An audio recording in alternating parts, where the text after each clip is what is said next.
Reserve bank of India और भारत सरकार ने 2000 रुपए की नोट बंद करने का फैसला लिया है और आगामी 30 सितंबर तक सभी नोटों को जिन जिन के पास है उन्हें बैंक में जमा करवाने का समय सीमा दिया हुआ है। सूरत टेक्सटाइल के बाद डायमंड नगरी भी कहा जाता है। डायमंड का व्यापार भी देश और दुनिया में होता है। यहाँ से डायमंड इंडस्ट्रीज को किस तरह का असर पड़ेगा सरकार के इस फैसले से, तो हमारे साथ डायमंड के दो उद्योगपति हैं, उनसे बात कर लेते हैं। दिनेश भाई नावड़िया, ये किस तरह का असर पड़ सकता है डायमंड इंडस्ट्रीज पे सरकार के इस फैसले का?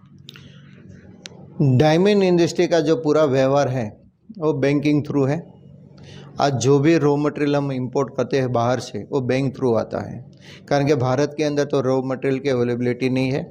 और कट एंड पॉलिश होकर जो हम एक्सपोर्ट करते हैं वो भी बैंक के थ्रू ही होता है।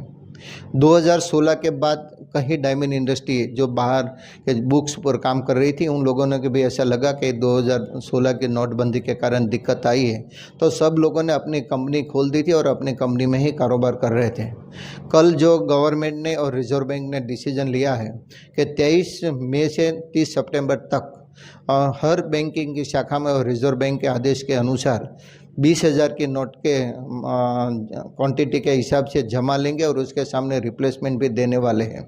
लेकिन हम डायमंड इंडस्ट्री की जब बात करें तो मैंने पहले ही बोला कि ये ऑफिशियली पूरा बिजनेस है, लेकिन थोड़ा ऐसा बिजनेस है 10% जैसा, जो रूरल एरिया के अंदर और छोटे छोटे मार्केट के अंदर बैंक से उठाए हुए पैसे से ही कारोबार होता है। लेकिन वो शायद उसको भावनगर के कोई तालुका महुआ के अंदर कट एंड पॉलिसी खरीदी करने के लिए जाना है सूरत से, तो बैंक में से पैसा उठा के अपने साथ ट्रैवलिंग करके ले जाते हैं। आज 2000 की नोट थी तो उसको ले जाने में लाने में कोई इतनी बड़ी दिक्कत नहीं थी, लेकिन अभी 1000 की नोट तो चलन में है ही नहीं, 500 के नोट है। अभी 2000 के नोट के जब से बात की तो अब सुबह से ही पूरे मार्केट के अंदर प्रॉब्लम है, कोई व्यापारी 2000 की नोट स्वीकृति नहीं कर रहे हैं।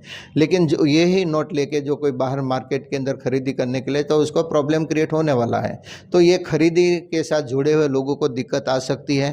खास करके रत्न कलाकारों को तो दिक्कत इसलिए नहीं आ पाएगी कारण कि इतनी बड़ी बचत भी नहीं होती है और सरकार ने इतनी बड़ी छूट दी है, तो आराम से लोग अपना पैसा जो भी थोड़ी ज़्यादा नोट रहेगी वो बैंक में जमा कर पाएंगे। लेकिन डायमंड इंडस्ट्री में जो ट्रेडिंग के बिजनेस के साथ जुड़े हुए लोगों को थोड़ी दिक्कत आ सकती है, ऐसा मेरा चौक्कस मानना है। आज हम अमेरिका की बात करें तो आज अमेरिका के अंदर $100 से के ऊपर की कोई डॉलर के नोट ही नहीं है। पूरा कारोबार $100 की नोट के आधार पे ही चलता है। तो भारत की इकोनॉमी क्यों नहीं चल सकती है, ऐसा मेरा चौक्कस मानना है कि भारत सरकार ने और रिजर्व बैंक ने जो ये निर्णय लिया, शायद भारत का डेवलपमेंट में कुछ और प्रगति होगी, ऐसा मेरा चौक्कस मानना है। दिनेश भाई, सवाल ये भी खड़ा होता है कि सरकारी 2000 का नोट छापती है और 1500 के पुराने नोट बंद कर देती है। अब सरकारी वापस से इन नोटों को बंद कर रही है, तो सरकार कहीं कंफ्यूजन नहीं रही इस पूरे मामले को लेकर? सरकार कंफ्यूजन नहीं है, मेरा चौक्कस मानना है। आज की तारीख के हम देखें तो 5 की नोट, 10 की नोट, 20 की नोट, 50 की नोट और 100 की नोट मार्केट के अंदर इतनी रद्दी नोट है। आज शाक भाजी लेने के लिए कोई औरत जाएगी मार्केट के अंदर तो शाक भाजी वाले भी नोट नहीं लेते कि तो फट गई है, उसका तो कुछ पानी में भिगो गई है, ये नहीं चलेगी, उस पे पेन पे कुछ साइन कर दिया है। ऐसा बहुत बड़े प्रॉब्लम आते हैं छोटे छोटे नोटों के अंदर। तो ये 2016 के अंदर जब रिजर्व बैंक और भारत सरकार ने तय किया कि हम नया 2000 की नोट प्रिंट आउट करेंगे, 2017 के बाद भारत सरकार ने कोई नया नोट 2000 के प्रिंट आउट नहीं किया। आज 5 साल हो गया, तो 5 साल के बाद भी आज 2000 की नोट की भी परिस्थिति ऐसी हो गई, 5 की नोट की, 10 की नोट की जैसी।